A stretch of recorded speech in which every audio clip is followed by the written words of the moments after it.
आज आपण बनवणार आहोत उकडलेल्या अंड्याची भाजी। अंडे उकडून घ्यायचे, साल काढून घ्यायचे, नंतर ते चिरून घ्यायचे, बारीक बारीक तुकडे असे करून घ्यायचे आपल्याला हवे तसे। आणि आता जो बलग असतो पिवळा तो अख्खाच ठेवायचा, कारण मग तो मिक्स करताना आपण भाजी बनवतो, मिक्स करताना ते तुटतात, त्यामुळे तो अख्खाच ठेवायचा। आता तेल तापवले, त्यात कांदा घातलाय, कांदा परतून घ्यायचा थोडासा। कांदा थोडा परतला की टोमॅटो घालायचे, टोमॅटो पण चांगले परतून घ्यायचे।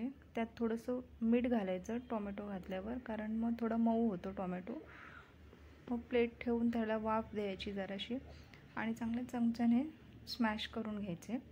त्याच्यानंतर आपले सगळे मसाले घालायचे, लाल तिखट, हळद, धना जिरा पावडर आणि थोडासा गरम मसाला।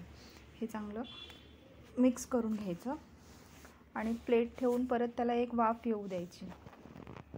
मग चांगलं असं तेल सुटलं त्याला की आपले जे अंडी उकडवून ठेवलेली होती, चिरून ठेवली होती, ती अंडी त्यात घालायची आणि ते थोडंसं मिक्स करायचं। आणि त्यानंतर त्यात थोडंसं पाणी घालायचं।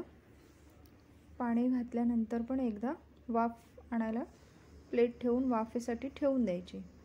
मग थोड्या वेळाने प्लेट काढायची, आपली अंड्याची भाजी रेडी झाली आहे।